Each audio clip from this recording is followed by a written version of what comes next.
वाना cadet college में छुपे 3 खारजियों के खिलाफ ऑपरेशन जारी। सिक्योरिटी जराये के मुताबिक तीनों खारजियों का ताल्लुक अफगानिस्तान से बताया जा रहा है। कॉलेज में दहशतगर्द हमले की सीसीटीवी फुटेज सामने आ गई। 10 नवंबर को अफगान खवारजियों ने मरकजी गेट पर बारूद से भरी गाड़ी टकरा दी थी। धमाके से कॉलेज का मरकजी दरवाजा मुकम्मल तौर पर मुनहदम और करीबी इमारतों को भी नुकसान पहुंचा था।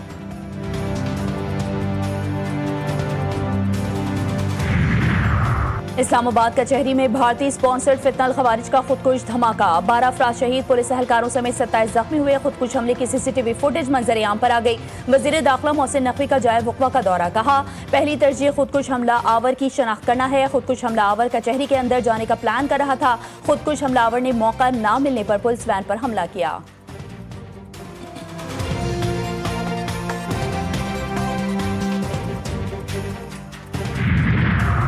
मौसमियाती तब्दीली से निपटने के लिए सबको मिलकर काम करना होगा। वज़ीर आला पंजाब मरियम नवाज शरीफ कहती हैं कि पंजाब हुकूमत माहौलियाती तब्दीली से निपटने के लिए जदीद टेक्नोलॉजी को बरोएकार ला रही है। सूबे में शजरकारी मुहिम पर खुसूसी तवज्जो दी जा रही है। ब्राजील में COP30 कॉन्फ्रेंस से खिताब।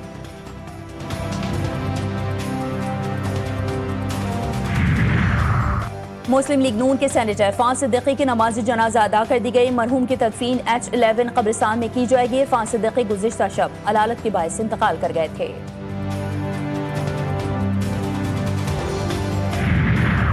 और पाकिस्तान और श्रीलंका का रावलपिंडी क्रिकेट स्टेडियम में आमना सामना। वनडे सीरीज के पहले मैच में पाकिस्तान की बैटिंग जारी। श्रीलंका ने टॉस जीतकर पहले फील्डिंग का फैसला किया। 27वीं आईनी तरमीम को हम नहीं मानते। आइन मुकद्दस जिम्मेदारी है। आज इस जिम्मेदारी से बेईमानी की गई। चेयरमैन PTI बैरिस्टर गौहर ने 27वीं आईनी तरमीम को बाकू तरमीम करार दे दिया। कहा, दुनिया के किस सदर के पास इस्तिस्ना होता है? दुनिया भर में अवाम के सामने जवाबदा होना ही जमहूरियत है। आज ये जमहूरियत को दफन करने के लिए एक कदम आगे बढ़ रहे हैं।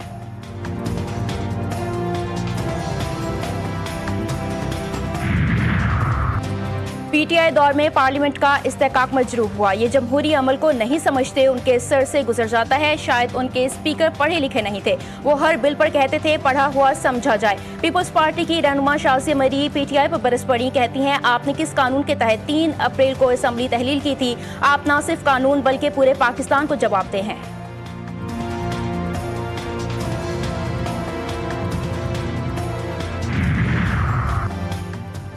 बीजेपी हुकूमत पर उंगलियां उठने लगीं। भारतीय सियासी रहनुमाओं और सहाफ़ियों ने नई दिल्ली धमाके को इंतखाबी फॉल्स फ्लैग करार दे दिया। भारतीय सहाफ़ी शालिनी शुक्ला ने कहा कि हर बार जब बीजेपी बहरान में आती है, दहशतगर्दी या ब्लास्ट का नया ड्रामा रचाया जाता है। फौरन पाकिस्तान को मौरद इल्ज़ाम ठहरा दिया जाता है। कांग्रेस के रुकन परदिवित बोल्डी ने इंकशाफ किया कि सब बिहार इंतखाबात से पहले एक मुतवक्के सियासी इकदाम था। सहाफ़ी रवि नैयर ने लिखा, बिहार इलेक्शन के दौरान बीजेपी पर कमजोर पोजीशन पर है। मजीद ऐसे धमाकों की तवक्को है। हर इंतखाब से पहले बम धमाके क्यों होते हैं? आखिर फायदा किसको होता है? भारतीय शहरी का सवाल।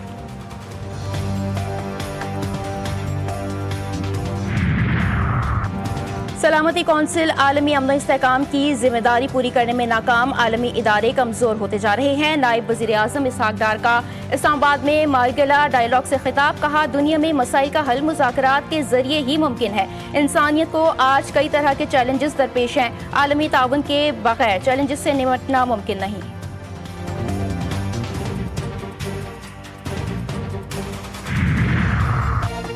हैदराबाद में डेंगू मच्छर एक और जान ले गया। सूबे भर में अमवात की तादाद 27 हो गई। गुज़िश्ता 24 घंटों के दौरान मजीद 1212 डेंगू केसेस रिपोर्ट हुए। कराची डिवीजन में 765, हैदराबाद डिवीजन में 447 मुस्बत केसेस की तस्दीक।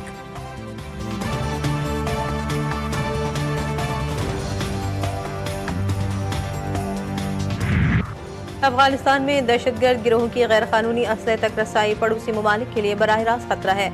अक़वाम मुत्तहिदा की सलामती काउंसिल में पाकिस्तानी मुस्तकिल मंदूब आसिम इफ्तिखार का अफगानिस्तान में जदीद असलहे और गोला बारूद के ज़खायर की मौजूदगी पर गहरी तशवीश का इज़हार।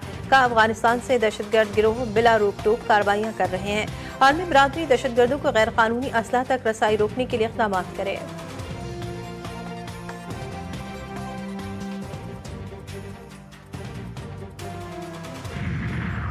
भारत का दारुल-हुकूमत दिल्ली दुनिया का सबसे आलूदा शहर करार। Air quality index 736 record.